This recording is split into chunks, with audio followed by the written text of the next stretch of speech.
60대 이후가 정말 중요한 이유. 이제는 진짜 나를 살 때입니다. 진짜 나를 찾아가는 노년 철학. 60대 이후의 자아는 다시 태어납니다. 언제부턴가 거울 속 내가 낯설게 느껴진 적 있으십니까? 평생 해왔던 일을 그만두고 나니 내가 누구인지 모르겠다는 생각이 든 적은요.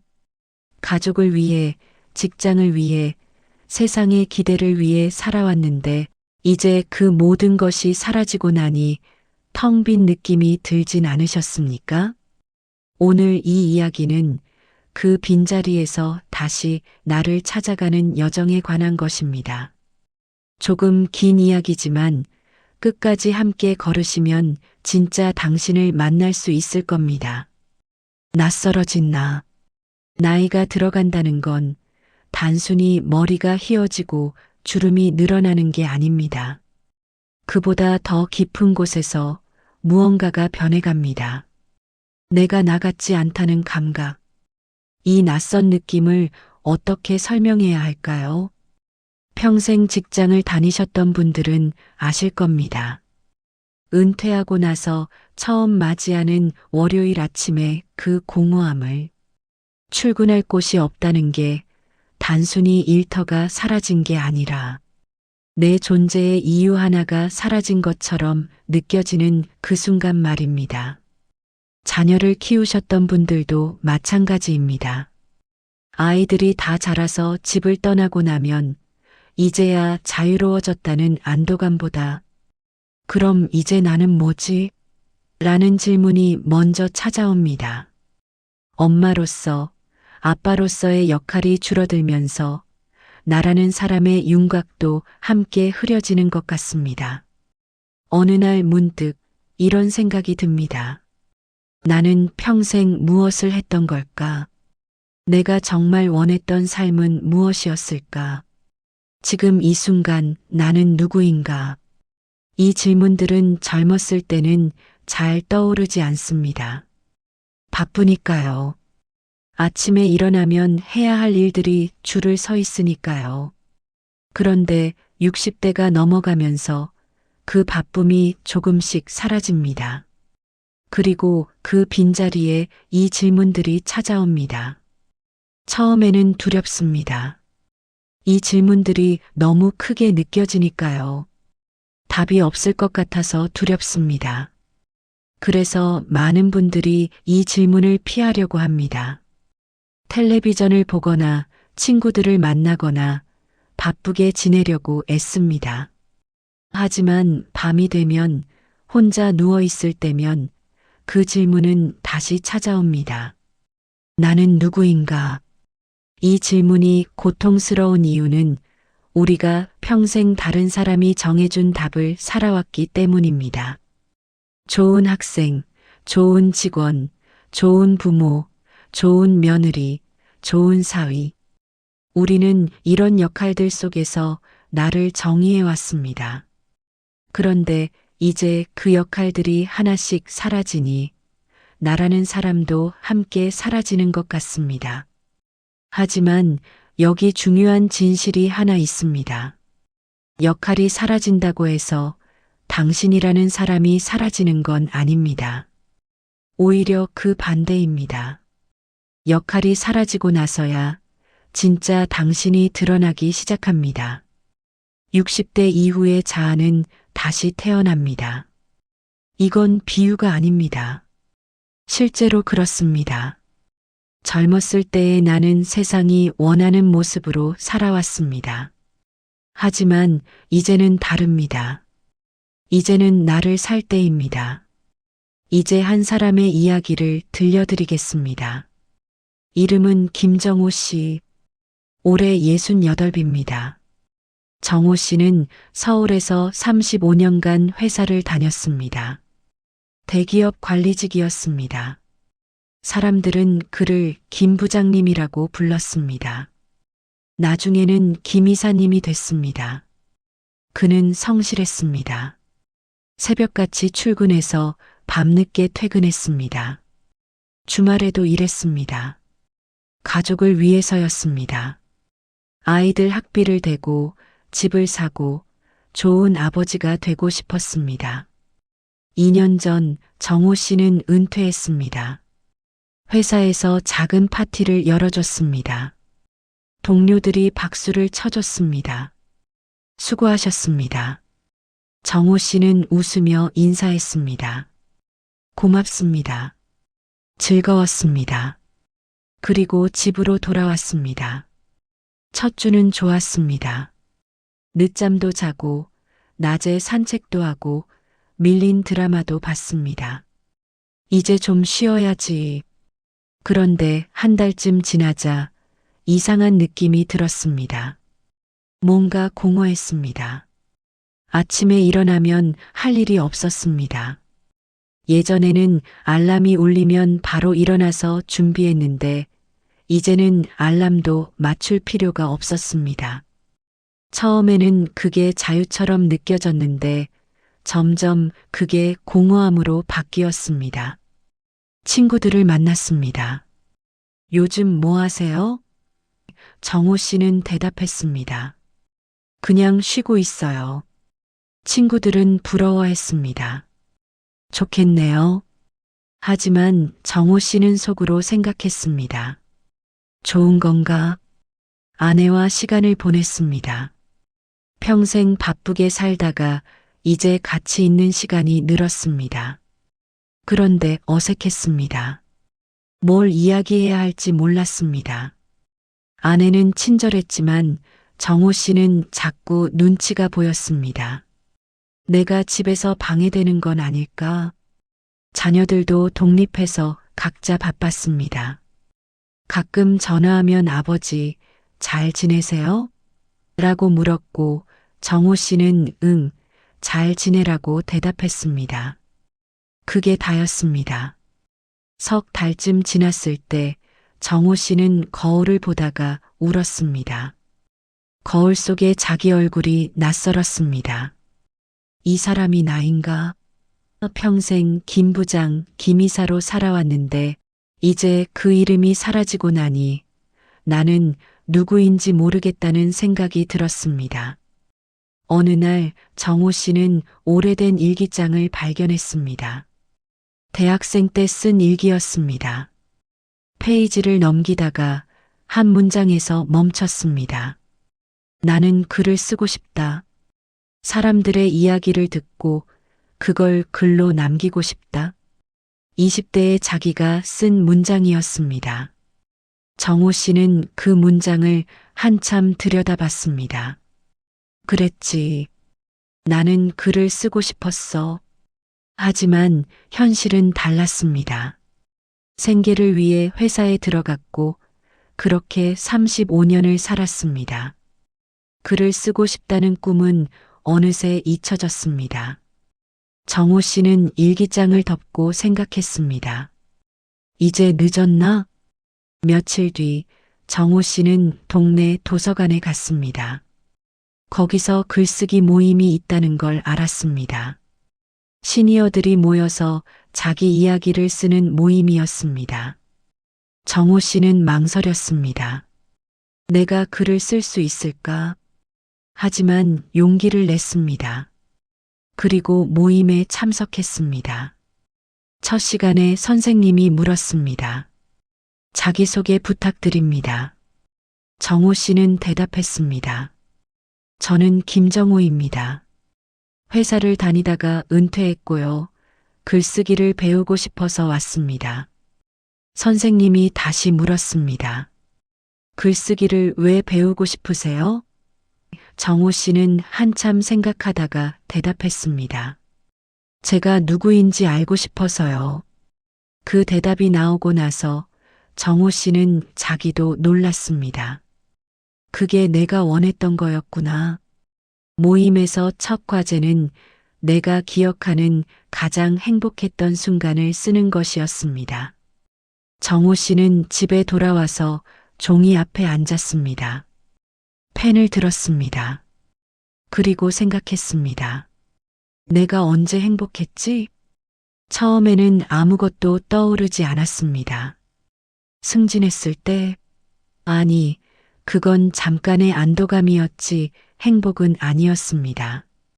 집을 샀을 때 그것도 아니었습니다. 한참을 생각하다가 한 장면이 떠올랐습니다. 아들이 초등학교를 다닐 때였습니다. 운동회가 있었고 정호 씨는 드물게 시간을 내서 갔습니다. 아들이 달리기를 했습니다. 1등은 아니었지만 열심히 뛰었습니다. 결승선을 통과하고 나서 아들이 정호 씨를 찾아 손을 흔들었습니다. 그때 정호 씨는 행복했습니다. 이유 없이, 조건 없이 행복했습니다. 정호 씨는 그 기억을 글로 썼습니다. 서툴렀지만 진심이었습니다. 다음 주 모임에서 그 글을 읽었습니다. 다른 사람들이 들어줬습니다. 누군가 말했습니다. 아름다운 기억이네요. 그날 정호 씨는 집에 돌아와서 또 울었습니다.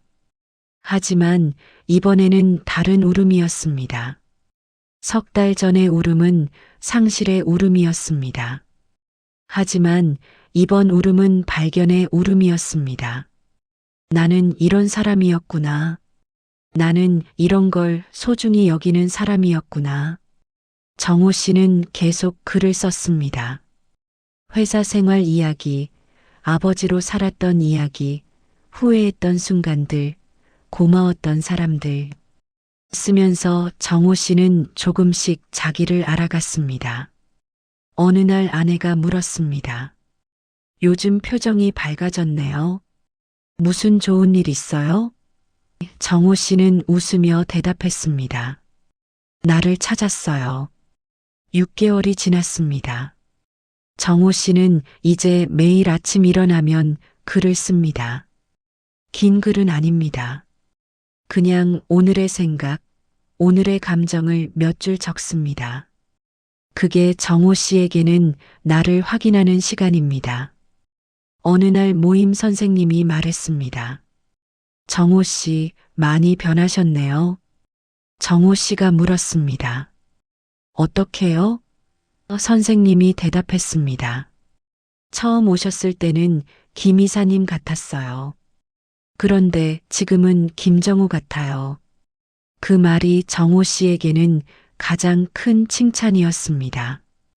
역할이 아니라 사람으로 보인다는 것, 이름이 아니라 존재로 느껴진다는 것, 그게 바로 정호 씨가 찾고 싶었던 자기 자신이었습니다. 지금도 정호 씨는 완벽하지 않습니다. 여전히 가끔 공허함이 찾아옵니다. 역할이 없는 자기가 불안할 때도 있습니다. 하지만 이제는 압니다. 나는 역할이 아니라는 것. 나는 그냥 나라는 것. 그리고 그게 충분하다는 것. 3-1 60대 이후에 자아는 다시 태어난다. 고대 그리스의 철학자 소크라테스는 말했습니다. 너 자신을 알라. 이 문장은 너무 유명해서 진부하게 들릴 수 있습니다. 하지만 이 문장의 진짜 의미를 아십니까? 소크라테스가 말한 자기 자신은 단순히 내 이름, 내 직업, 내 역할을 아는 게 아닙니다. 그보다 훨씬 깊은 것입니다. 내가 무엇을 원하는지, 무엇을 소중히 여기는지, 무엇이 나를 나답게 만드는지를 아는 것입니다. 젊었을 때 우리는 이 질문을 할 시간이 없었습니다. 살아가는데 바빴으니까요. 학교를 다니고, 직장을 구하고, 가정을 꾸리고, 아이를 키우고, 우리는 늘 무언가를 위해 달려왔습니다. 그런데 60대가 넘어가면서 그 달리기가 멈춥니다. 그리고 비로소 이 질문이 찾아옵니다. 나는 누구인가? 실존 철학자들은 이 순간을 실존적 각성이라고 부릅니다. 사르트르는 말했습니다. 인간은 먼저 존재하고 그 다음에 자기를 정의한다. 우리는 태어날 때부터 정해진 존재가 아닙니다. 우리는 살아가면서 자기를 만들어갑니다. 젊었을 때의 나는 주로 역할 정체성으로 만들어집니다. 나는 학생이다. 나는 직장인이다. 나는 부모다. 이런 역할들이 나를 정의합니다. 그런데 문제는 이 역할들이 진짜 나인지 아닌지 우리는 확인할 시간이 없었다는 겁니다. 60대 이후에 역할이 하나씩 사라지기 시작합니다. 은퇴하면서 직장인이라는 역할이 사라지고 자녀가 독립하면서 부모라는 역할이 줄어듭니다. 처음에는 이게 상실처럼 느껴집니다. 내가 쓸모없어졌다. 하지만 실존 철학의 관점에서 보면 이건 상실이 아니라 기회입니다. 역할이 사라지고 나서야 비로소 진짜 나를 볼 수 있습니다. 세상이 나에게 입혔던 옷들을 벗고 나면 그 안에 있는 나라는 사람이 드러납니다. 하이데거는 이걸 본래적 자기라고 불렀습니다. 타인의 시선, 세상의 기대에서 벗어난 순수한 나 자신 말입니다. 그래서 60대 이후의 자아는 다시 태어나는 겁니다. 젊었을 때의 나는 세상이 만든 나였습니다. 하지만 노년의 나는 내가 만드는 나입니다. 이제야 비로소 내가 나를 정의할 수 있습니다. 물론 이 과정이 쉽지는 않습니다. 역할이 사라진 자리는 처음에는 텅 빈 것처럼 느껴집니다. 그 공허함이 두렵습니다. 그래서 많은 분들이 다시 역할을 찾으려고 합니다. 새로운 일을 시작하거나 누군가를 돌보거나 바쁘게 지내려고 애씁니다. 하지만 진짜 필요한 건 새로운 역할이 아닙니다. 진짜 필요한 건 역할 없는 나를 받아들이는 것입니다. 아무것도 하지 않아도 나는 존재한다는 것. 누군가에게 필요하지 않아도 나는 가치 있다는 것. 이걸 받아들일 때 비로소 진짜 자아가 드러납니다.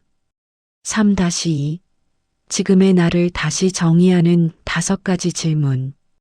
이제 구체적인 질문들을 해보겠습니다. 이 질문들은 철학자들이 했던 질문이기도 하고 우리가 스스로에게 해야 할 질문이기도 합니다.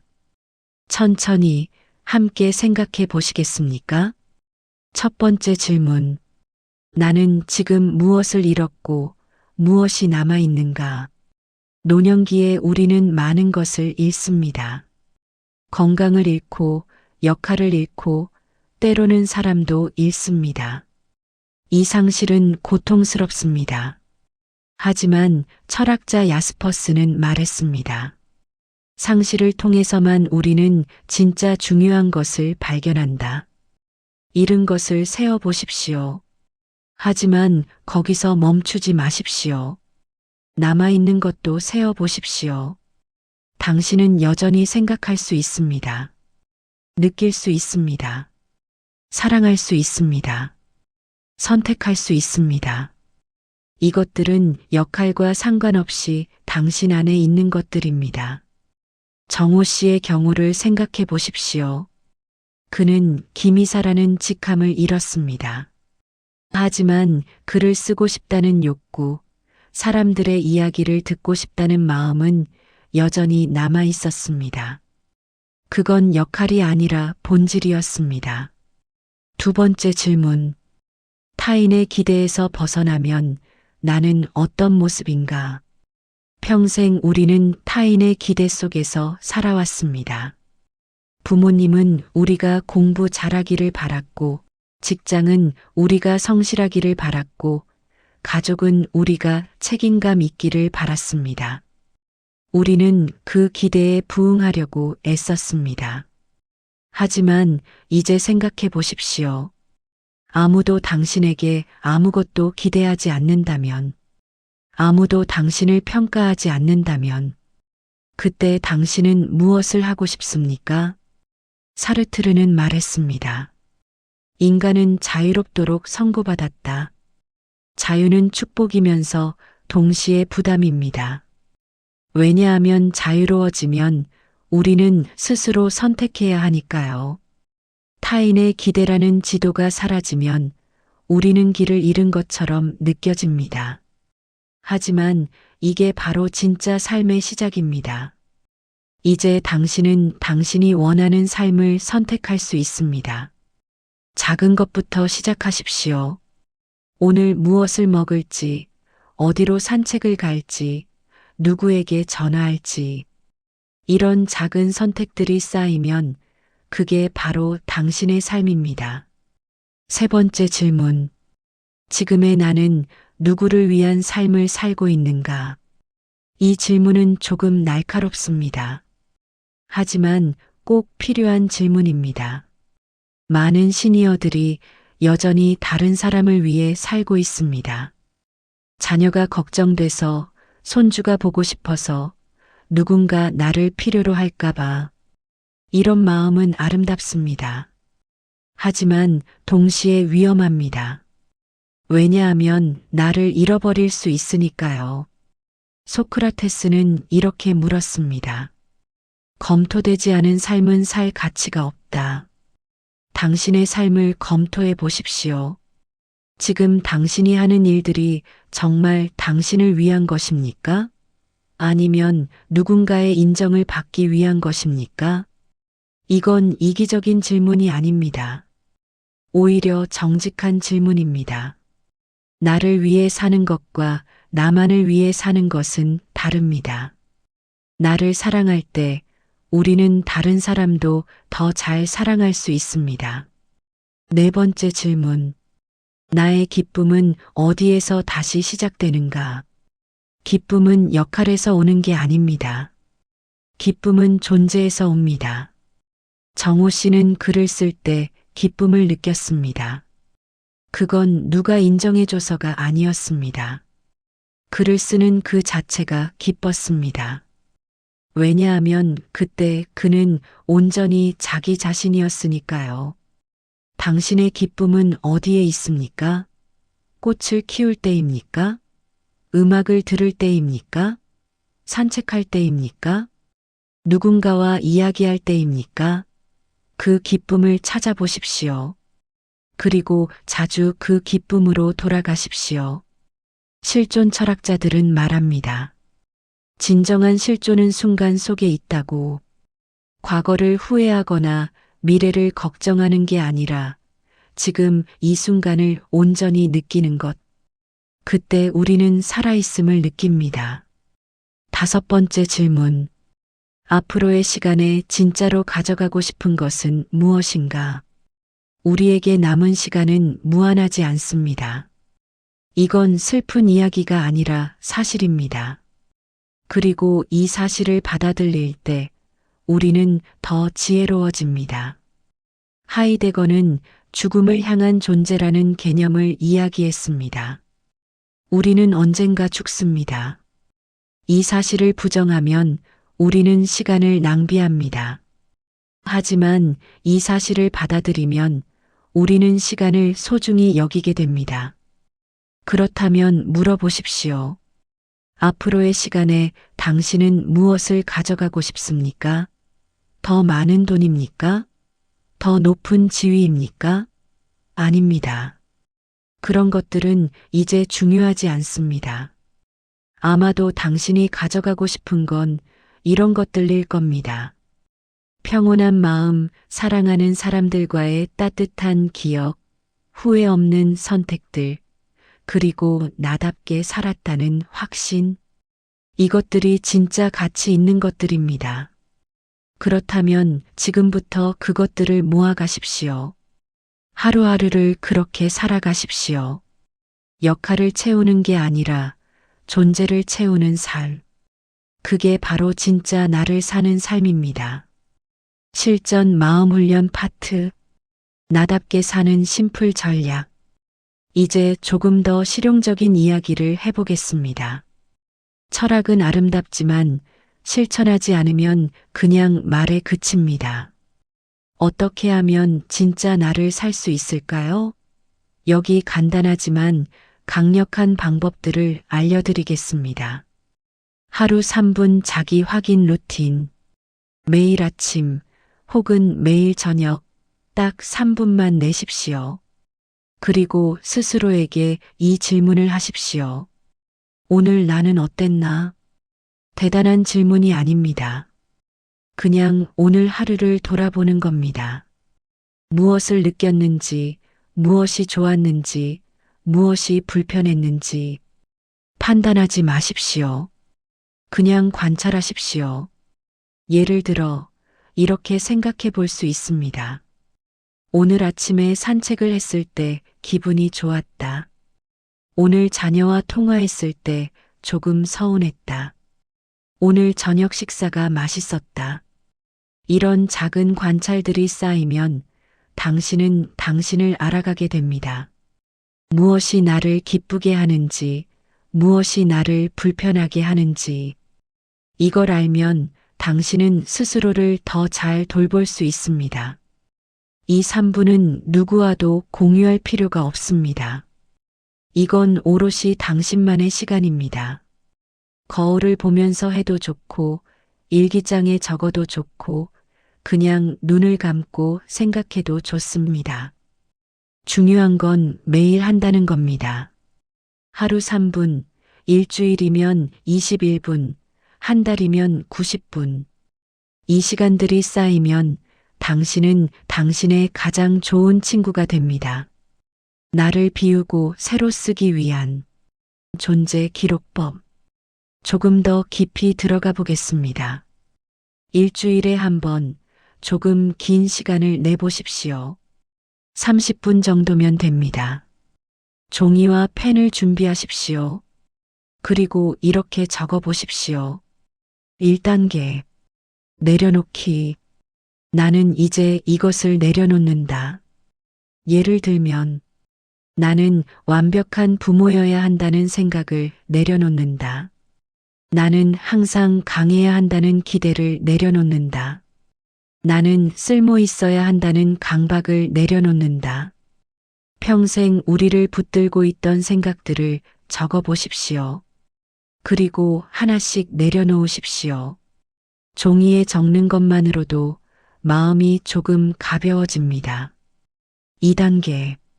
새로 쓰기. 나는 이제 이렇게 산다. 예를 들면, 나는 불완전해도 괜찮은 사람이다. 나는 약할 때도 있고, 그래도 괜찮다. 나는 그냥 존재하는 것만으로도 충분하다. 새로운 문장들을 적어 보십시오. 이건 긍정의 주문 같은 게 아닙니다. 이건 당신이 스스로에게 주는 허락입니다. 이렇게 살아도 돼. 라는 허락. 3단계. 확인하기. 마지막으로 이 문장을 적어 보십시오. 나는 누구이고 나는 나를 사랑한다. 당신 이름을 넣으십시오. 그리고 소리 내어 읽어 보십시오. 처음에는 어색할 수 있습니다. 하지만 계속 읽다 보면 조금씩 진심이 됩니다. 감정이 무너질 때 되찾는 한 문장. 노년을 산다는 건 쉽지 않습니다. 좋은 날만 있는 게 아닙니다. 어떤 날은 외롭고, 어떤 날은 불안하고, 어떤 날은 모든 게 무의미하게 느껴집니다. 그럴 때 기억할 문장 하나를 드리겠습니다. 지금 이 순간 나는 여기 있다. 그것으로 충분하다. 이 문장을 외우십시오. 그리고 힘들 때마다 되뇌십시오. 감정이 무너질 때 우리는 과거를 후회하거나 미래를 걱정합니다. 그때 이렇게 했어야 했는데, 앞으로 어떻게 될까? 이런 생각들이 우리를 괴롭힙니다. 하지만 진실은 이겁니다. 과거는 이미 지나갔고 미래는 아직 오지 않았습니다. 우리가 살 수 있는 건 오직 지금뿐입니다. 지금 이 순간 나는 여기 있다. 이 문장을 말할 때 천천히 숨을 쉬십시오. 들숨, 날숨. 당신은 숨 쉬고 있습니다. 그건 당신이 살아있다는 증거입니다. 그리고 살아있다는 것, 그 자체가 기적입니다. 그것으로 충분하다. 더 이상 무언가를 증명할 필요가 없습니다. 더 이상 누군가를 만족시킬 필요가 없습니다. 당신은 그냥 존재하는 것만으로 충분합니다. 노년기의 선택 기준 3원칙. 이제 앞으로 어떻게 선택하며 살아갈지에 대한 기준을 정해 보겠습니다. 노년기에는 선택이 중요합니다. 에너지가 무한하지 않으니까요. 그렇다면 무엇을 선택하고 무엇을 버려야 할까요? 첫 번째 원칙. 나를 고갈시키는 것을 멀리한다. 관계든 활동이든 생각이든 당신을 고갈시키는 것들이 있습니다. 만나고 나면 기운이 빠지는 사람, 하고 나면 공허한 일, 생각하면 불안해지는 걱정들. 이제는 이런 것들에 시간을 쓸 필요가 없습니다. 젊었을 때는 참아야 했습니다. 하지만 이제는 아닙니다. 당신의 에너지는 소중합니다. 당신을 살리는 것에만 쓰십시오. 두 번째 원칙. 나를 살리는 것을 가까이 한다. 반대로 당신을 살리는 것들이 있습니다. 만나면 마음이 편한 사람, 하면 기쁜 일, 생각하면 평온해지는 기억들, 이런 것들을 찾아보십시오. 그리고 자주 그것들과 함께 하십시오. 작은 것들입니다. 좋아하는 음악을 듣는 것, 좋아하는 음식을 먹는 것, 좋아하는 길을 걷는 것, 이런 작은 것들이 당신의 삶을 채웁니다. 세 번째 원칙. 후회 없는 선택을 한다. 마지막으로 선택할 때마다 이렇게 물어보십시오. 나중에 이 선택을 후회하지 않을까? 완벽한 선택은 없습니다. 어떤 선택이든 대가가 있습니다. 하지만 중요한 건 내가 이 선택을 왜 했는지 알고 있는가입니다. 예를 들어 자녀가 부탁을 했을 때 당신은 선택할 수 있습니다. 도와줄 수도 있고 정중히 거절할 수도 있습니다. 어느 쪽을 선택하든 그게 진심에서 나온 선택이라면 후회하지 않을 겁니다. 하지만 억지로 한 선택, 의무감에서 한 선택, 눈치 보여서 한 선택은 나중에 후회가 됩니다. 그러니 선택하기 전에 내 마음을 먼저 확인하십시오. 나를 아프게 하는 관계, 욕구, 기억 내려놓는 법. 마지막으로 가장 어렵지만 가장 중요한 것을 이야기하겠습니다. 내려놓는 법. 우리는 평생 많은 것을 품고 살아왔습니다. 상처 준 사람에 대한 원망, 이루지 못한 꿈에 대한 아쉬움, 잘못한 일에 대한 죄책감. 이런 것들이 우리 마음속에 쌓여 있습니다. 이제는 내려놓을 때입니다. 관계를 내려놓는 법. 모든 관계를 지킬 필요는 없습니다. 어떤 관계는 이미 끝났습니다. 억지로 붙잡고 있으면 당신만 아픕니다. 용서하십시오. 상대방이 아니라 당신을 위해서. 용서는 상대방을 인정하는 게 아닙니다. 용서는 당신이 그 아픔에서 자유로워지는 겁니다. 그리고 멀어지십시오. 나쁜 사람이 되는 게 두려워서 관계를 유지할 필요는 없습니다. 당신의 평온이 더 중요합니다. 욕구를 내려놓는 법. 평생 우리는 무언가를 원했습니다. 더 잘 살고 싶었고, 더 인정받고 싶었고, 더 사랑받고 싶었습니다. 이런 욕구들이 우리를 움직였습니다. 하지만 이제는 욕구가 아니라 만족을 선택할 때입니다. 더 많이가 아니라 이만하면 충분하다를 선택하는 겁니다.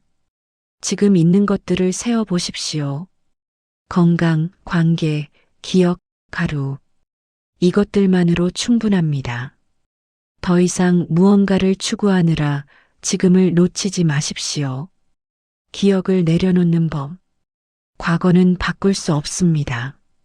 후회해도 분노해도 아파해도 과거는 그대로입니다. 하지만 과거를 바라보는 시선은 바꿀 수 있습니다. 그때는 힘들었지만 그 덕분에 지금의 내가 있습니다. 그때는 실수했지만 그 실수에서 배웠습니다. 그때는 상처받았지만 그 상처가 나를 더 깊은 사람으로 만들었습니다. 과거를 다시 쓰십시오. 피해자의 이야기가 아니라 생존자의 이야기로, 실패의 이야기가 아니라 배움의 이야기로. 그러면 과거는 더 이상 당신을 붙잡지 못합니다. 긴 여정이었습니다. 함께 걸어주셔서 고맙습니다. 오늘 우리는 진짜 나를 찾아가는 이야기를 나눴습니다. 철학자들의 말도 들었고, 한 사람의 이야기도 들었고, 실천 방법도 배웠습니다. 하지만 가장 중요한 건 이제 당신이 무엇을 선택하느냐입니다. 지금 이 순간 당신에게 묻고 싶습니다.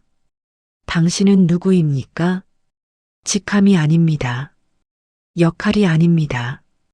남들이 부르는 이름도 아닙니다.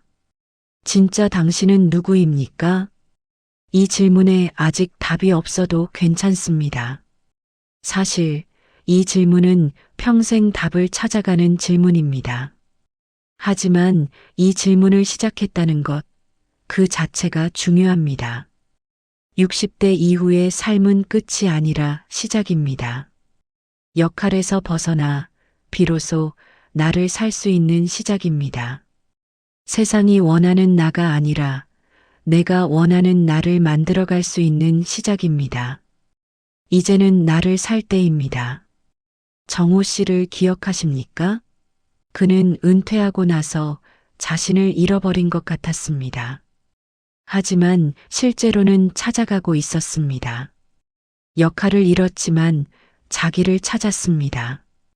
직함을 내려놓았지만 존재를 들어올렸습니다. 당신도 할 수 있습니다. 오늘 저녁 조용히 앉아 보십시오. 그리고 스스로에게 물어보십시오. 나는 지금 행복한가? 만약 답이 아니오라면 무엇을 바꿀 수 있을지 생각해 보십시오. 만약 답이 예라면 무엇이 나를 행복하게 하는지 확인해 보십시오. 작은 것부터 시작하십시오.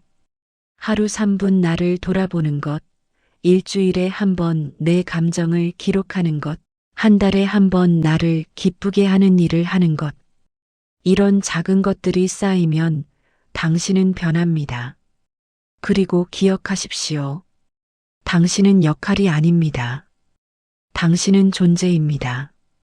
당신은 누군가의 부모, 누군가의 배우자, 누군가의 동료 이전에 먼저 당신입니다. 그 자체로 소중하고 그 자체로 가치 있고 그 자체로 충분합니다. 나이가 든다는 건 약해지는 게 아닙니다.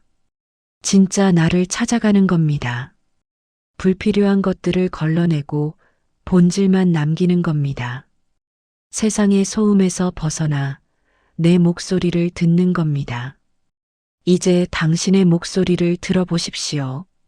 당신은 무엇을 원합니까? 당신은 무엇을 사랑합니까? 당신은 무엇을 소중히 여깁니까? 이 질문들의 답이 바로 당신입니다. 소크라테스는 말했습니다. 너 자신을 알라. 이제 그 의미를 아실 겁니다. 자기를 안다는 건 자기를 사랑한다는 겁니다. 자기를 있는 그대로 받아들인다는 겁니다. 완벽하지 않아도 부족해도 그래도 괜찮다고 말해주는 겁니다. 오늘부터 스스로에게 말해주십시오. 나는 나를 사랑한다. 나는 있는 그대로 충분하다. 나는 나답게 살 것이다. 이 말들이 처음에는 어색할 수 있습니다. 하지만 계속 말하다 보면 어느 순간 진심이 됩니다. 그리고 그 진심이 당신을 바꿉니다. 인생의 후반부는 추락이 아니라 완성입니다.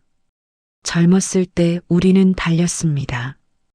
하지만 이제는 걸을 수 있습니다. 천천히 여유 있게 주변을 둘러보면서 그리고 그 여유 속에서 우리는 진짜 중요한 것들을 봅니다. 당신의 삶은 아직 끝나지 않았습니다. 아직 쓸 장이 많이 남아 있습니다. 그리고 이제부터 쓰는 장은 온전히 당신의 것입니다. 남의 이야기가 아니라 당신의 이야기. 남의 기대가 아니라 당신의 선택. 진짜 나를 되찾는 법, 그건 거창한 게 아닙니다. 그냥 매일 조금씩 나에게 정직해지는 겁니다. 내가 무엇을 느끼는지, 무엇을 원하는지, 무엇이 나를 나답게 만드는지, 그걸 인정하고 그대로 사는 겁니다. 이제는 나를 살 때입니다. 당신은 충분히 남을 위해 살았습니다. 충분히 역할을 해냈습니다. 충분히 책임을 다했습니다. 이제는 당신 자신에게 집중할 차례입니다. 죄책감을 느끼지 마십시오. 이기적이라고 생각하지 마십시오. 나를 사랑하는 건 이기심이 아니라 지혜입니다. 나를 돌보는 건 나약함이 아니라 용기입니다. 오늘 이 이야기가 당신에게 작은 용기가 됐기를 바랍니다. 진짜 나를 찾아가는 여정에 함께 걸을 수 있어서 좋았습니다. 기억하십시오. 당신은 소중합니다. 당신은 가치 있습니다. 당신은 사랑받을 자격이 있습니다.